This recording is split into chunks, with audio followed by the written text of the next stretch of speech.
Yeah, I think about as I expected. We've had obviously a very, very balanced, competitive year in the league. I think a lot of players very deserving of being all league honorees. Certainly felt like Chris and I-Man being recognized was very deserving. Chris has been one of the best scorers in the league all year, one of the most consistent scorers in the league. Done it at a very efficient rate in terms of his percentages from the field and from the three and from the free throw line. I think I-Man's, again, the best shot blocker in the league. The stats say that.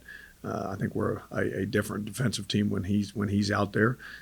So again, I think very similar to what we expected. And again, congratulations to Chris and I-Man for being honored. This past month and a half, obviously you guys have had a lot of ups and downs. You guys have won some big games and had some losses as well. What's it been like just to kind of navigate that? I mean, it's been frustrating at times, certainly, but Neil, my focus is on Wednesday night and trying to get our team ready to go and play our best basketball game of the year. Everybody's 0-0 right now, and I think there's a lot of teams that got a chance to win this thing. We certainly have to play better than we played last week. We have to play our best basketball to give ourselves the best chance to do that. If we do that, we'll have a chance. Based on what you guys obviously played two close games with them during the regular season. What do you feel like you guys kind of learned from those two meetings that you feel like will help you guys heading into Wednesday? Yeah, we got to rebound the ball. Got to rebound the ball much better. They've had 35 second chance points in the two games that we've played. Chitakudis and Deshaun Good is a big reason for that. They're one of the best offensive rebounding teams in the country. We got to do a great job of rebounding the basketball and not giving a really good offensive team second opportunities. Facing a team, even three times. What's the biggest challenge?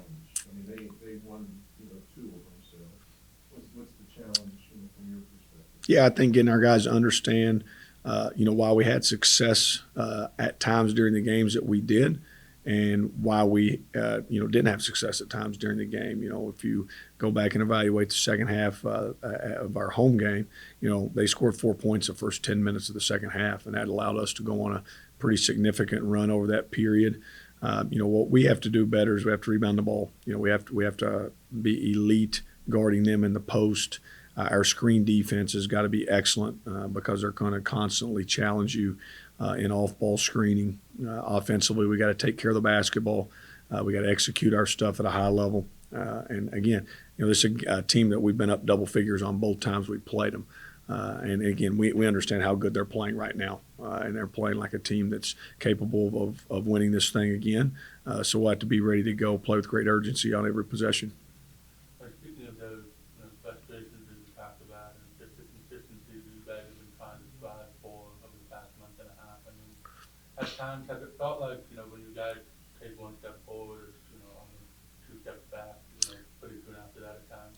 Yeah, Neil, I don't really look at it that way. I'm constantly thinking about whether we're playing really well or whether we're not playing very well. How are we going to get better the next day?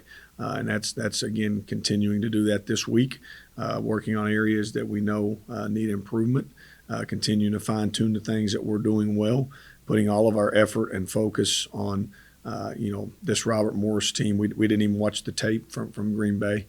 We're putting all our effort and focus into figuring out a way to win that game on Wednesday, and our team is very understanding that we're going in that game on Wednesday night to get a win. Hyman said, there is a run in this team. You've said throughout the year, you're the ninth seed, obviously, but that could have changed with a couple of balls going a different way. I mean, does this team have a lot of reason? Yeah, absolutely, Dan. I mean, we had a great day of preparation today. Our guys are excited, almost fresh minds with the understanding that nothing that we've done up until this point really matters heading into Wednesday night. It's about finding a way to win that game. It almost gives you a fresh perspective, knowing that we're one game away from getting to Indianapolis, and once you get there, anything can happen. And we've got to play really good basketball. We were very aware of that. Robert Moore's playing great. Obviously got a lot of really good players. Coach Toole's done a great job with their team getting better as the year went on, playing as well as anybody in the league.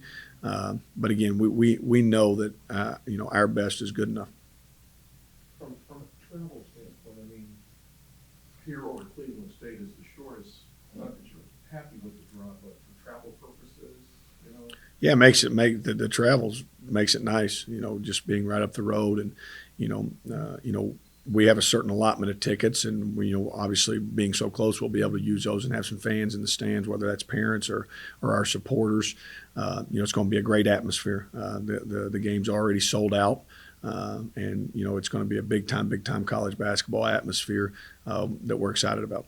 And just in generally speaking, I mean, you're playing, you mentioned supporters, women are playing at home. I mean, is there something the league can do down the road to kind of alleviate that problem? Dana, if we're going to talk about scheduling, I don't know what the answers are. They got a hard job, whether it's dealing with the regular season schedule, conference tournament schedule. There's a lot of moving pieces to that, and I got enough on my plate worrying about how to get this group ready to go for Wednesday night. Given just this time of year, the immediacy of it, the backs against the wall kind of aspect of it as well. It's win and go home. It's win and go home basically. So, have you seen that kind of reflected amongst the guys so far? Yeah, we've had one practice since last week, so we practiced today, and certainly thought we had a good day of prep. But I think everybody's mentality, every team in the league's backs against the wall right now. This is a one-bid league.